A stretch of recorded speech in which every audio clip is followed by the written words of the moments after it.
Shalom, jumpa lagi dengan saya di Kelompok Sukacita. Saya akan memberkati saudara lewat firman Tuhan. Mari kita berdoa. Terima kasih Tuhan, kami siap mendengarkan firman-Mu, kami rindu firman-Mu terus terbuka bagi kami. Amin. Bagian firman Tuhan 1 Petrus pasal 3 ayatnya yang ke-9 dan ayatnya yang ke-10, demikian bunyi firman Tuhan. Dan janganlah membalas kejahatan dengan kejahatan atau caci maki dengan caci maki, tetapi sebaliknya hendaklah kamu memberkati, karena untuk itulah kamu dipanggil, yaitu untuk memperoleh berkat. Sebab siapa yang mau mencintai hidup dan mau melihat hari-harinya baik, ia harus menjaga lidahnya terhadap yang jahat dan bibirnya terhadap ucapan-ucapan yang menipu. Demikian jauh pembacaan firman Tuhan. Pemirsa Kelompok yang diberkati Tuhan, saudara dan saya harus membangun kesadaran kita kalau kita dipanggil ke dunia ini, dikatakan oleh firman Tuhan untuk menjadi berkat dan untuk memperoleh berkat di dalam hidup kita. Tuhan tidak merancang saudara dan saya untuk susah. Dia tidak merancang untuk hari-hari kita mengalami keburukan. Tetapi sekali lagi dikatakan kita dirancang Tuhan di tengah-tengah dunia ini untuk memperoleh berkat Tuhan.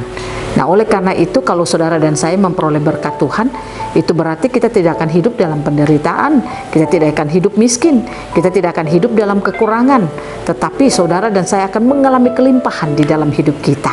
Artinya ini tidak berbicara soal harta benda yang saudara miliki, karena kalau saudara melihat harta bendamu, maka engkau pasti akan berkata bahwa engkau tidak diberkati Tuhan. Tetapi yang dimaksudkan di sini adalah engkau mengalami kelimpahan berkat dari Tuhan. Kalau Tuhan memberkati saudara, berarti saudara akan penuh dengan kehidupan yang selalu mengucap syukur kepada Tuhan. Itu tanda saudara mengalami berkat Tuhan. Ada banyak orang melihat berkat Tuhan itu dia miliki kalau dia ada dalam keadaan yang baik-baik.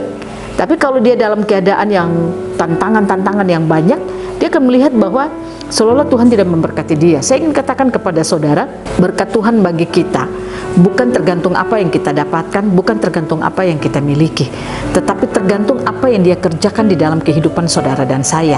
Di luar kita itu bisa datang dan pergi, di luar kita ini bisa berubah-ubah, tetapi rancangan Tuhan dalam hidup kita itu adalah berkat janji Tuhan bagi kita, dan itu yang harus kita miliki dalam kehidupan kita. Saudara dan saya tidak akan pernah mengalami perubahan rancangan Tuhan atas hidup kita tergantung apa yang ada di luar kita. Nah, oleh karena itu dia katakan kan kepada kita, hendaklah engkau mengucap syukur dalam segala hal. Nah, oleh karena itu saya percaya pemirsa Kelompok, kalau kita mampu untuk terus mengucap syukur di dalam kehidupan kita, berarti kita akan penuh dengan damai sejahtera dan sukacita. Nah, oleh karena itu mari kita belajar untuk menjadi orang Kristen yang terus membangun hidup kita dengan Tuhan. Dikatakan lewat ayatnya yang ke-10, siapa yang mau mencintai hidup dan mau melihat hari-harinya baik, ia harus menjaga lidahnya terhadap yang jahat dan bibirnya terhadap ucapan-ucapan menipu. Artinya perkataan kita itu menentukan apa yang akan kita alami ke depan.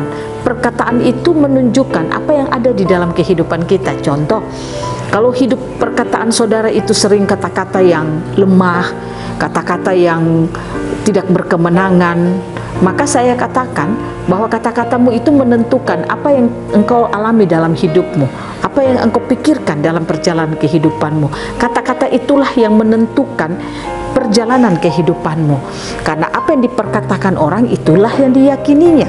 Nah, oleh karena itu saudara, mari kita belajar untuk memperkatakan firman Tuhan di dalam hidup kita. Perkatakanlah apa yang benar, jangan perkatakan hal yang menipu. Contoh, saudara berkata, aduh kenapa hidup saya kurang, oh kenapa hidup saya susah, kenapa hidup saya menderita seperti ini. Tanpa engkau sadari engkau menipu, karena Tuhan tidak merancang hidupmu demikian. Tuhan tidak merancang hidupmu untuk ada di dalam penderitaan. Dia tidak merancang hidupmu untuk mengalami kehidupan yang tidak baik, tapi sebaliknya, Dia merancang hidupmu untuk ada dalam rancangan yang penuh dengan sukacita dan damai sejahtera. Nah, oleh karena itu janganlah memperkatakan apa yang engkau lihat, tapi perkatakanlah apa yang kau alami dengan Tuhan. Itu yang membuat hidupmu akan menjadi luar biasa. Nah, oleh karena itu saya mengajak saudara belajar lewat firman Tuhan. Mari kita bangun hidup kita terus dengan Tuhan, sehingga kita akan mampu untuk hidup di dunia ini menjadi pembawa berkat, dan kita hidup untuk menerima berkat-berkat Tuhan. Kalau berkat Tuhan kita miliki, maka hidup kita akan penuh dengan sukacita dan damai sejahtera. Biarlah Tuhan Yesus memampukan kita di lewat Roh Kudus untuk bagaimana kita hidup mengerti firman Tuhan. Amin. Mari kita berdoa. Bapa, terima kasih.